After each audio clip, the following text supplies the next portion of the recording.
आप सब लोगों को नमस्कार।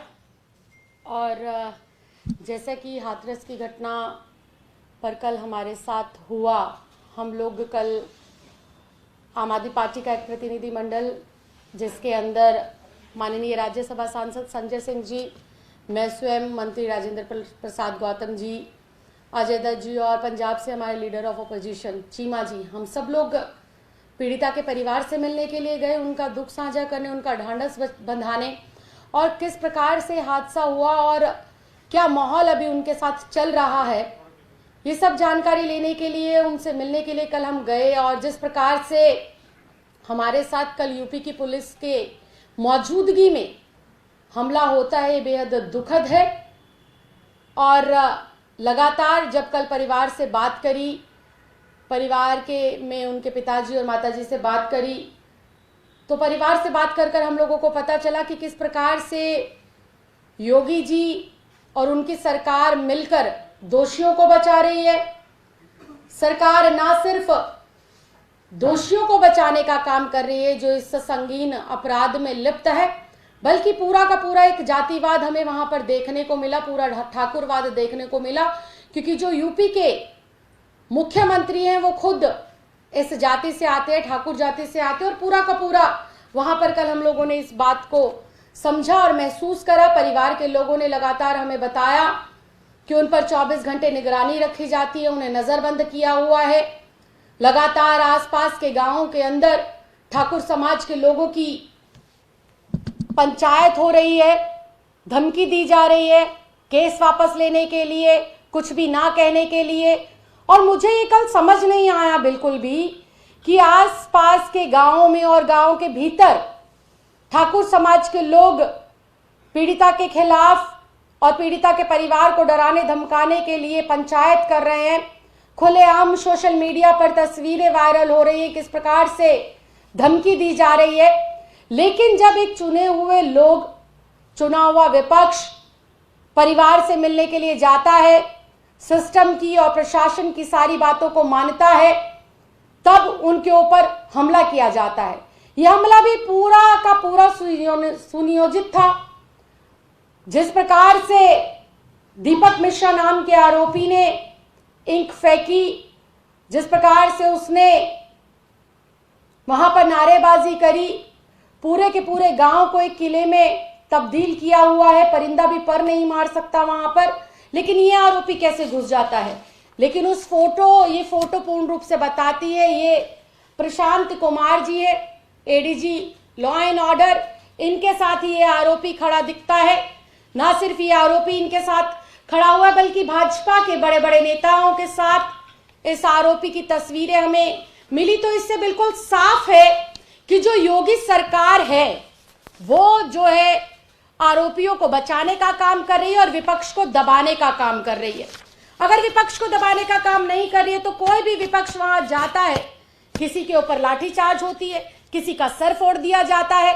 विपक्ष के लोगों के ऊपर 14 एफआईआर, जो बलात्कारियों के लिए फांसी की सजा मांग रहे हैं, पीड़िता के लिए न्याय की बात कर रहे हैं, उनके ऊपर आप लोग 14 एफआईआर करते हैं। और कल तो बिल्कुल ही अति हो गई।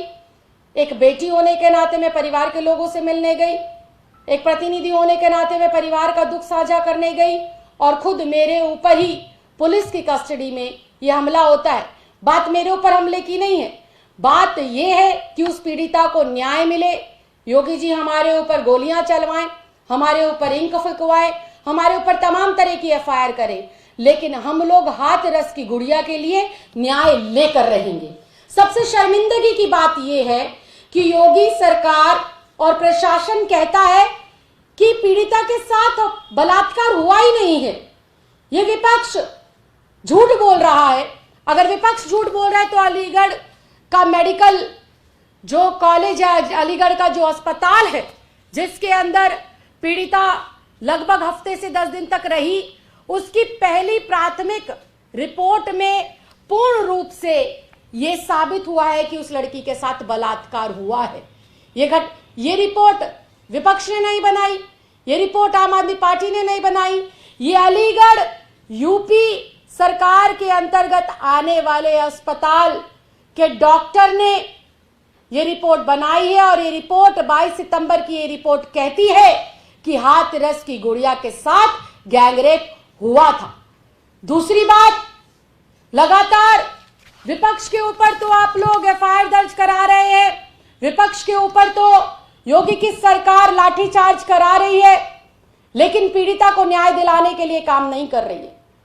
3 दिन पहले कहा गया कि सीबीआई को जांच सौंप दी गई है, लेकिन सीबीआई ने अभी तक भी सीबीआई ने ऑफिशियली इस केस को टेक ओवर नहीं करा है। उनके पास किसी भी प्रकार का कोई नोटिफिकेशन नहीं पहुंचा है। तो क्या कह देने भर से सीबीआई की इंक्वायरी हो जाएगी? मुंह के शब्दों से इंक्वायरी हो जाएगी? इंक्वायरी के लिए आपको कागज पत्री तैयार करनी पड़ेगी, आदेश देने पड़ेंगे। जिस प्रकार से आप प्रशासन को आदेश देते हैं कि रात के 2 बजे ही मृत की जो है अंतिम जो है उसका संस्कार नहीं बल्कि सबूतों को नष्ट कर दिया जाए, परिवार को दिखाई ना जाए डेड बॉडी, ये प्रशासन की किस प्रकार से लापरवाही है। दलित विरोधी पूर्ण रूप से योगी सरकार घोषित हो गई। इसके प्रत्यक्ष रूप से हम लोगों को प्रमाण आए दिन मिल रहे हैं, क्योंकि जिस गांव के अंदर ये घटना घटी है वहां पर आए दिन ठाकुर समाज के लोग पीड़िता को डराने धमकाने का काम कर रहे हैं। और वही पीड़ित परिवार से जब उनके परिवार से, माँ से, बाप से, उनके भाइयों से मेरी बात हुई तो उन्होंने बिल्कुल मुझे ये बताया कि उन्हें अपनी जान की भी खतरा है और उनको जो है इस बात का भी खतरा है कि किस प्रकार से जो हमारी बेटी के साथ हुआ कहीं हमारे साथ वो सब दोहराया ना जाए और हमें कहीं मौत के घाट ना उतारा जाए।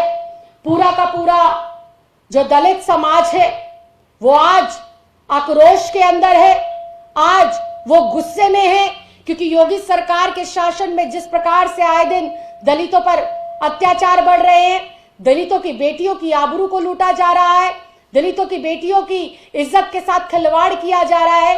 पूरा देश आज इस भाजपा से और इस योगी सरकार से नफरत करता है और पूरे देश का दलित आज आक्रोश के अंदर है। और मैं फिर इस बात को कहना चाहती हूं कि योगी जी सिर्फ छोटे जो है अफसरों पर कार्रवाई करने से काम नहीं चलेंगे।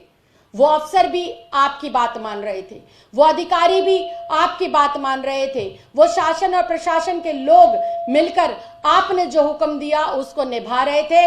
और हम लोग लगातार हाथरस की गुड़िया के साथ जो अन्याय हुआ है उस पर एक ही बात कह रहे हैं कि योगी सरकार से, इस ढोंगी बाबा से, अजय कुमार बिष्ट से यूपी की सरकार नहीं संभल रही है, सत्ता नहीं संभल रही है। योगी को तुरंत इस्तीफा देना चाहिए और यूपी के अंदर राष्ट्रपति शासन तुरंत प्रभाव से लगाकर इस बेटी के परिवार को वाई श्रेणी की सुरक्षा मुहैया कराई जाए और इस केस को गैर भाजपा शासित प्रदेश के अंदर ट्रांसफर किया जाए ताकि हाथरस की गुड़िया को न्याय मिल सके और चारों आरोपियों को फांसी की सजा होने के साथ साथ दलित समाज की इस बेटी को न्याय मिल सके। सरकारें लगातार, सरकार में जो बैठे हुए लोग हैं वो परिवार के लोगों को परेशान कर रहे हैं, लगातार जा रहे विपक्ष के ऊपर हाथापाई हो रही है, उनके ऊपर अत्याचार हो रहा है। मैं फिर ये कहना चाहती हूं कि हम लोग सिर्फ और सिर्फ दलित समाज की, हाथरस की इस गुड़िया के लिए न्याय चाहते हैं। आप जितने भी वार करना चाहते हैं, आपके द्वारा फेंकी गई हुई कालिक से एक बार फिर हम लोग इतिहास रचेंगे और एक बार फिर से जो आपने दलित समाज की बेटी के साथ किया है और दलितों के साथ जो आप लोग अन्याय कर रहे हैं, इसका जो है लोग तुरंत प्रभाव से जो है आप लोगों को इस्तीफा देना चाहिए। और हम लोग जो है इसके खिलाफ यूं ही आवाज बुलंद करते रहेंगे और उस बिटिया के लिए न्याय यूं ही मांगते रहेंगे। कोई सवाल किसी को करना हो तो पेपर्स। धन्यवाद।